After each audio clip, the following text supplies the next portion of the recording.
Students, आज हम discuss करने वाले हैं संधारित्रों के श्रेणी क्रम संयोजन के बारे में। तो पहला सवाल यही उठता है कि संधारित्रों के संयोजन की हमें ज़रूरत क्या पड़ती है। तो मान लीजिए हमारे पास कुछ विशेष धारिता वाले संधारित्र रखे हुए हैं, लेकिन मुझे जो संधारित्र चाहिए उसकी जो धारिता है मेरे पास जो संधारित्र पड़े हुए हैं उससे ज़्यादा चाहिए या कम चाहिए। तो फिर मैं क्या कर सकता हूँ, संधारित्रों को जोड़ करके उस विशेष धारिता वाले संधारित्र को बना सकता हूँ जितने की मुझे ज़रूरत है। और जब कभी भी आपके पास ज़्यादा धारिता वाले संधारित्रों का एक ग्रुप या ढेर रखा हुआ है लेकिन आपको संधारित्र चाहिए कम धारिता वाला, तो आपको किस संयोजन का प्रयोग करना है? संधारित्रों के श्रेणी क्रम संयोजन का। अब इसमें हमें करना क्या होता है कि मान लीजिए हमारे पास 3 संधारित्र हैं, C1, C2 और C3। तो हमें करना क्या है, हर संधारित्र की एक प्लेट को अगले संधारित्र की अगली वाली प्लेट से जोड़ते चलना है, फिर इसकी दूसरी प्लेट को इसकी अगली वाली मतलब कहीं प्रथम प्लेट से जोड़ते जाना है, और अंत में 2 प्लेटें ऐसी होंगी जिनका संपर्क किसी से भी नहीं होगा।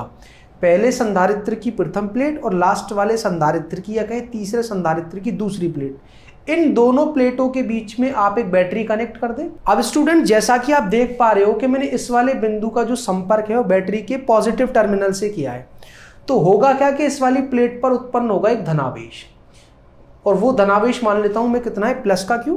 और इस वाली प्लेट पर उत्पन्न होगा एक ऋणावेश, क्योंकि इसका संपर्क मैंने बैटरी के नेगेटिव टर्मिनल से किया है। अब देखना क्या है इसमें कि जैसे ही इस वाली प्लेट पर एक धनावेश उत्पन्न होगा तो वो क्या करेगी, प्रेरण की वजह से इस वाली चालक प्लेट की बाईं वाली सतह पर बराबर मात्रा में एक ऋणावेश उत्पन्न कर देगी। अब ये वाली जो चालक प्लेट है इसका संपर्क है अगली वाली चालक प्लेट से, और संपर्क करने के बाद अब ये 2 चालक प्लेटें नहीं है, अब ये वाली चालक प्लेट और ये वाली चालक प्लेट एक तरह से एक ही चालक प्लेट है। तो अगर यहां पर इलेक्ट्रॉनों के आकर्षित होने की वजह से ऋणावेश उत्पन्न हुआ है तो इस वाली प्लेट की दाईं वाली सतह पर उतना ही धनावेश उत्पन्न हो जाएगा। फिर से प्रेरण होगा और फिर से इस बाईं वाली सतह पर क्या होगा, ऋणावेश उत्पन्न होगा, और फिर इस वाली चालक प्लेट की इस वाली सतह पर एक धनावेश उत्पन्न होगा। याद रहे कि इन सभी संधारित्रों की प्लेटों पर जो आवेश का मान है वो समान रहेगा, और वो आवेश वो होगा जो इस बैटरी के कनेक्ट करने के बाद इस पॉजिटिव टर्मिनल ने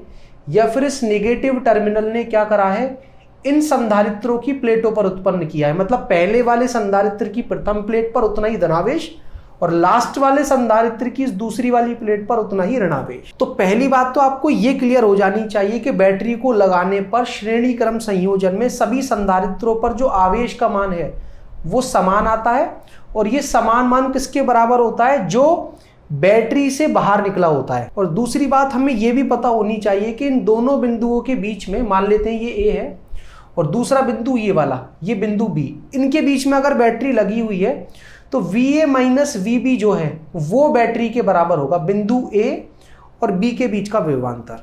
लेकिन अगर मान लो कि जहां पर ये पहले संधारित्र की दूसरी प्लेट और दूसरी की पहली प्लेट कनेक्टेड है उसका विभवांतर है Vx, और जहां पर दूसरे की दूसरी प्लेट और तीसरे की पहली प्लेट कनेक्ट है उसका विभवांतर है Vy। तो अब आप ये बता सकते हो कि पहले संधारित्र की प्लेटों के बीच में विभवांतर कितना है, विभवांतर है Va माइनस Vx। और संधारित्र की परिभाषा से आपको ये बात पता हो कि विभवांतर किसके बराबर होता है, संधारित्र की एक प्लेट पर आवेश और बटे संधारित्र की धारिता। और संधारित्र की इस प्लेट पर आवेश आएगा कितना, जितना बैटरी ने प्रदान किया होगा। तो Q बटे में कितना आ गया, C1।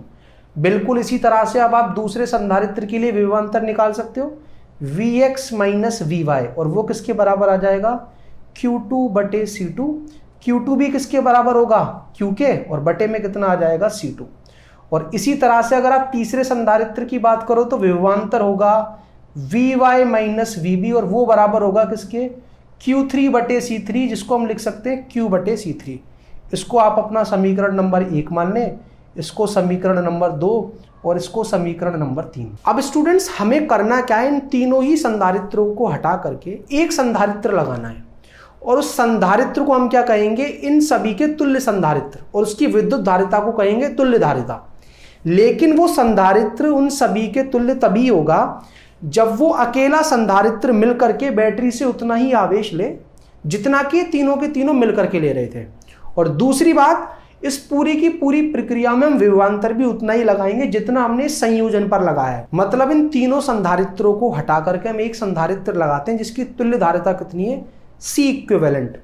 और उस संधारित्र से अगर मैं वही बैटरी लगाऊं जो मैंने उस संयोजन से लगाई थी V वोल्ट वाली, तो ये अकेला संधारित्र उतना ही आवेश बैटरी से खींच ले जितना कि ये तीनों के तीनों मिलकर के खींच रहे थे। तो ये जो संधारित्र है वो क्या कहलाएगा, इन तीनों के तुल्य संधारित्र। और ये जो विद्युत धारिता है ये क्या कहलाएगी, इन तीनों संधारित्रों की तुल्य धारिता। अब बात करें अगर इस वाले संधारित्र की, तो इसके इस वाले बिंदु का जो विभव है वो क्या होगा, VA के बराबर, क्योंकि मैंने बैटरी के पॉजिटिव टर्मिनल का जो विभव है वो VA माना था और इस वाले बिंदु का विभव माना था VB। तो आप क्या देखोगे, ये जो तुल्य संधारित्र है इसके सिरों पर जो विभवांतर है वो है VA माइनस VB, और वो किसके बराबर होगा, आवेश अभी भी Q है और बटे में उसकी धारिता कितनी है, C इक्विवेलेंट। इसको मान लेते हैं हम समीकरण नंबर 4। और ये जो VA माइनस VB है ये वास्तव में जो बैटरी हमने लगाई है उसका विभवांतर है। अब स्टूडेंट्स हमें करना क्या है कि ये जो तीनों संधारित्र थे उनके लिए जो समीकरण है उनको जोड़ना है, क्योंकि जोड़ने पर हम क्या देखेंगे कि ये जो Vx है तो Vx से Vx कट जाएगा, Vy से Vy कट जाएगा, तो बाईं तरफ क्या बन जाएगा, VA माइनस VB। तो बाईं तरफ बनेगा VA माइनस VB और दाईं तरफ आप देख सकते हो कि पहले संधारित्र के लिए क्या था, Q बटे C1, दूसरे के लिए था Q बटे C2 और तीसरे के लिए था Q बटे C3। ये बन गई हमारी समीकरण नंबर 5। तो संयोजन में जो संधारित्र लगे हुए हैं अगर वहां से हम VA माइनस VB निकालें तो ये आता है, और तुल्य संधारित्र के लिए जो VA माइनस VB का मान है वो ये आता है।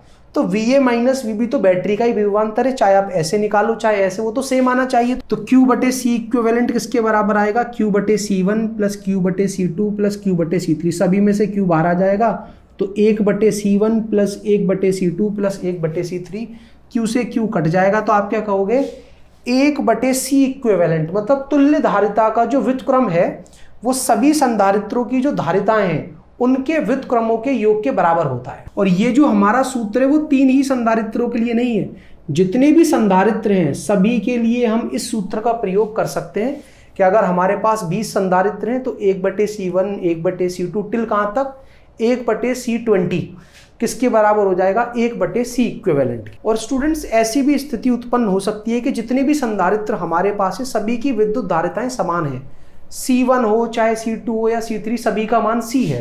तो आप क्या देखोगे, 1 बटे C इक्विवेलेंट जो है वो 1 बटे C प्लस 1 बटे C, ये लिखना पड़ेगा हमें कितनी बार, n बार। n का मतलब अगर वो मान लो 10 है तो 10 बार, 20 है तो 20 बार। तो आप क्या देखोगे, 1 बटे C इक्विवेलेंट जो है वो n बटे C के बराबर आ जाएगा, और यहां से आप C इक्विवेलेंट निकालोगे दोनों तरफ का व्युत्क्रम लेकर तो वो कितना आ जाएगा, C बटे n। ये सूत्र हमें समझा क्या रहा है कि अगर हमारे पास समान धारिता वाले n संधारित्र हैं, मान लो 20 संधारित्र हैं और एक की विद्युत धारिता है 2 माइक्रोफेरेड, उन सभी 20 के 20 संधारित्रों को अगर मैंने श्रेणी क्रम में जोड़ दिया तो तुल्य धारिता क्या आएगी, एक की धारिता जो कि 2 माइक्रोफेरेड है बटे संधारित्रों की संख्या कितनी है वो 20, 2 बटे 20 का मतलब 1 बटे 10 मतलब 0.1 माइक्रोफेरेड। स्टूडेंट्स तुल्य धारिता के सूत्र के अलावा आपको ये भी देखते ही पता लग जाना चाहिए कि श्रेणी क्रम संयोजन में सभी संधारित्रों पर आवेश का मान तो समान आता है, और जब आप बैटरी लगाते हो तो विभवांतर जो है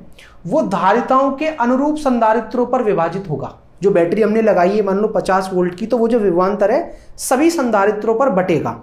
और ये विभवांतर का सूत्र हमें क्या बता रहा है, Q बटे C1 से कि जिसकी विद्युत धारिता कम होगी उसके सिरों पर विभवांतर ज्यादा आएगा, और जिसकी विद्युत धारिता ज्यादा होगी उसके सिरों पर विभवांतर कम आएगा, क्योंकि आवेश तो समान है। और दूसरी बात ये भी क्लियर होनी चाहिए कि जो आपने संधारित्र लगाए हैं उनके सिरों पर जो विभवांतर है उनका जो योग है लगाई गई बैटरी के विभवांतर के बराबर होगा। मुझे लगता है अब आपको ये समझ में आ गया होगा कि श्रेणी क्रम संयोजन में जो तुल्य धारिता से संबंधित सूत्र है उसका निगमन किस तरह से करते हैं, और इस संयोजन का प्रयोग करना कब है, जब आपको धारिता जो चाहिए वो तो कम है लेकिन आपके पास जो संधारित्र रखे हुए उनकी विद्युत धारिता जो हमें चाहिए उससे ज्यादा है। अब स्टूडेंट्स अगर हमें विद्युत धारिता जो हमारे पास संधारित्र है उसकी धारिता से ज्यादा चाहिए होती है तो हमें करना होता है समांतर क्रम संयोजन। अगर आप जानना चाहते हो कि समांतर क्रम संयोजन होता क्या है, वहां पर तुल्य धारिता से संबंधित सूत्र का निगमन किस तरह से करते, तो आप इस वीडियो पर क्लिक कर समझ सकते हो। और अगर आप पहले अध्याय विद्युत आवेश तथा क्षेत्र से संबंधित कुछ भी पढ़ना चाहते हो तो आपके लिए हमने प्लेलिस्ट तैयार की है, इस पर क्लिक कर आप जो टॉपिक चाहो वो पढ़ सकते हो। कुछ ना समझ आए कमेंट करके पूछ सकते हो।